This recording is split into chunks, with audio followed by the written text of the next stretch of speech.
അതിരപ്പിള്ളിയിൽ മസ്തകത്തിൽ മുറിവേറ്റ ആനയുടെ ആരോഗ്യനിലയിൽ കാര്യമായ പുരോഗതിയില്ല എന്നതാണ് വിവരം. ആന സാധാരണ നിലയിലാകാൻ 30% മാത്രമേ സാധ്യതയുള്ളൂ എന്നാണ് ഡോക്ടർമാരുടെ വിലയിരുത്തൽ.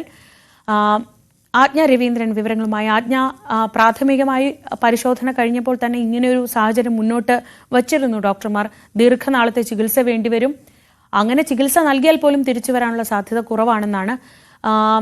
ഇന്ന് ആവുമ്പോഴത്തേക്കും ഇന്നലെ ചികിത്സ കൊടുത്തു തുടങ്ങിയിട്ടുണ്ട്. അതിനോടുള്ള റെസ്പോൺസ്, ഡോക്ടർമാരുടെ ഭാഗത്തു നിന്നുള്ള വിവരങ്ങൾ എന്തൊക്കെയാണ്? മിനിയാന്നാണ് ഈ ആനയെ കോടനാട് അഭയാരണ്യത്തിൽ എത്തിച്ച് ചികിത്സ നൽകി തുടങ്ങിയത്. ആഴത്തിലുള്ള മുറിവ്, 30 സെന്റിമീറ്ററോളം ആഴത്തിലുള്ള മുറിവാണ് ആനയുടെ മസ്തകത്തിലുള്ളത്. അത് തുമ്പിക്കൈയിലേക്ക് അണുബാധ ബാധിച്ചിട്ടുണ്ട്. അതുകൊണ്ട് ഈ മുറിവിലൂടെയാണ് ആന ശ്വസിക്കുന്നത് എന്നതടക്കമുള്ള വിവരങ്ങളൊക്കെ കഴിഞ്ഞ ദിവസം ഡോക്ടർമാർ പറഞ്ഞിരുന്നു. അതുകൊണ്ട് തന്നെ വളരെ ശ്രമകരമായൊരു ദൗത്യമാണ് ആനയെ ജീവിതത്തിലേക്ക് തിരികെ കൊണ്ടുവരിക എന്നത്. അത്രയേറെ ആഴത്തിലുള്ള മുറിവായതുകൊണ്ട് പക്ഷേ ഡോക്ടർമാർക്ക് പ്രതീക്ഷയുണ്ട്.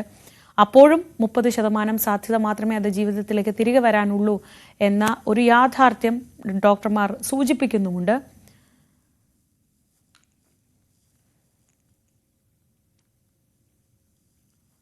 മിനിയാന്നാണ് കോടനാട് അഭയാരണ്യത്തിൽ ഒരുക്കിയ പ്രത്യേക കൂട്ടിൽ ഈ ആനയ്ക്കുള്ള ചികിത്സ ആരംഭിച്ചത്. ആജ്ഞ രവീന്ദ്രൻ വിവരങ്ങളുമായി. ആജ്ഞ, ഇന്നലത്തെ ദിവസം ഈ ചികിത്സ നൽകി തുടങ്ങി അതിൻ്റെ ഒരു അതെങ്ങനെ റെസ്പോണ്ട് ചെയ്യുന്നു എന്നറിയേണ്ടതുണ്ട്. ഡോക്ടർമാർ കഴിഞ്ഞ ദിവസം തന്നെ പറഞ്ഞിരുന്നു വലിയ ബുദ്ധിമുട്ടുണ്ടാവുമെന്ന് പറഞ്ഞിരുന്നു. ഇപ്പോൾ നമുക്ക് കിട്ടുന്ന വിവരങ്ങൾ എന്തൊക്കെയാണ്?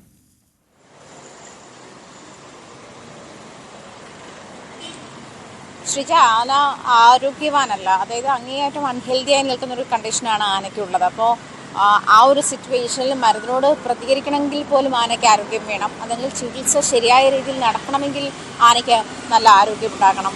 അതുകൊണ്ട് ആന ആരോഗ്യവാനാകുക എന്നുള്ളതാണ് ആദ്യപടി എന്നാണ് ഡോക്ടർ അരുൺ സക്കറിയ പറഞ്ഞിരിക്കുന്നത്. അങ്ങനെയാണ് ആ മസ്തകത്തിലുണ്ടായ മുറിവിന് 1 അടിയോളം ആഴമുണ്ട്. അപ്പോൾ ഇതിലെ പഴുപ്പൊക്കെ നീക്കം ചെയ്തിട്ടുണ്ട്. അതുപോലെ വേദന സംഹാരി കൊടുത്ത ശേഷമാണ് ഈ പ്രക്രിയകളൊക്കെ ചെയ്തത്. നമുക്കറിയാം, ആനയെ മയക്കുവെടി ഏറ്റു വീണ സമയത്ത് തന്നെ ഈ ചികിത്സ തുടങ്ങിയിരുന്നു. ആ സമയത്ത് തന്നെ ഈ പഴുപ്പൊക്കെ നീക്കം ചെയ്ത് മുറിവൊക്കെ ക്ലീൻ ചെയ്ത ശേഷമാണ് ചികിത്സ തുടങ്ങിയത് തന്നെ. അങ്ങനെയാണ് പിന്നെ അഭയാരണ്യത്തിലേക്ക് കൊണ്ടുപോകുന്നത് തന്നെ അങ്ങനെയാണ്. അതായത് 1.5 മാസത്തിന് നീളുന്ന ചികിത്സ തന്നെ ആനയ്ക്ക് വേണ്ടി വരും. ഈ 1.5 മാസത്തിനുള്ളിൽ അത് ഏത് തരത്തിൽ അതിൻ്റെ പരിണിത ഫലങ്ങൾ ഉണ്ടാക്കുമെന്നുള്ള കാര്യം കാത്തിരുന്ന് തന്നെ കാണേണ്ടി വരുമെന്ന് തന്നെയാണ് ആനയെ ചികിത്സിക്കുന്ന ഡോക്ടർ എന്നുള്ള നിലയിൽ അരുൺ സഖറിയ വ്യക്തമാക്കുന്നത്. അങ്ങനെയാണ് അതിന് വേണ്ട, അതായത് വിദഗ്ധ ചികിത്സ നൽകുന്നുണ്ട്. മാത്രമല്ല, ഇത് ചികിത്സയുമായി ബന്ധപ്പെട്ടുള്ള ഒരു ചാർട്ട് തയ്യാറാക്കാറുണ്ട്. ഏത് തരത്തിൽ ചികിത്സ കൊണ്ടുപോകണം, ഏതൊക്കെ തരത്തിലുള്ള മരുന്നുകൾ നൽകണം തുടങ്ങിയ കാര്യങ്ങളൊക്കെ തീരുമാനിക്കാനുണ്ട്. അതുമായി ബന്ധപ്പെട്ട ഒരു ചികിത്സാ ചാർട്ട് തന്നെ ഉണ്ടാക്കാനുണ്ട്. അതിനുശേഷമായിരിക്കും ഈ ചികിത്സയുടെ കാര്യങ്ങൾ കൂടുതൽ അതിൽ വ്യക്തത വരിക.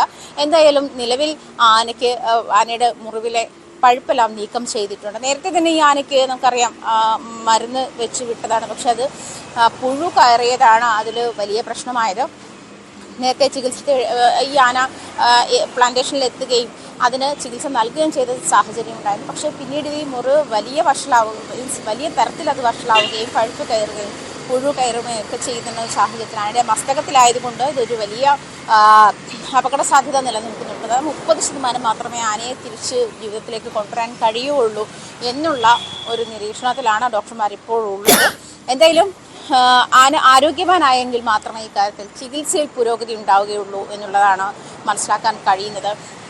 നമുക്കറിയാം, കഴിഞ്ഞ 1.5 മാസമായി ആന ഇങ്ങനെ അലഞ്ഞു തിരിഞ്ഞ് നടക്കുന്നുണ്ട്. അത് ശാരീരികമായി വളരെ ബുദ്ധിമുട്ടിലായിരുന്നു, അല്ലെങ്കിൽ ഒരുപാട് ബുദ്ധിമുട്ടുകൾ അത് നേരിടേണ്ടി വന്നിരുന്നു. ഒരുപക്ഷെ ഭക്ഷണം കഴിക്കാൻ പറ്റാത്ത സാഹചര്യം ഉണ്ടായിരിക്കാം. മുറിവ് ഇത്ര വലിയ മുറിവായതുകൊണ്ട് അതിന് വേദന കൊണ്ടോ അല്ലെങ്കിൽ ഇൻഫെക്ഷൻ കൊണ്ടോ ഭക്ഷണം കഴിക്കാൻ പറ്റാത്ത സാഹചര്യം ഉണ്ടായിരുന്നിരിക്കാം.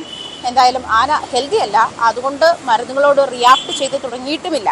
ആനയുടെ ശരീരം മരുന്നുകളോട് റിയാക്ട് ചെയ്ത് തുടങ്ങിയാൽ മാത്രമേ ഇതിനകത്ത് പുരോഗതി ഉണ്ടാവുകയുള്ളൂ എന്നുള്ള വിലയിരുത്തലിലാണ് ഡോക്ടർമാർ.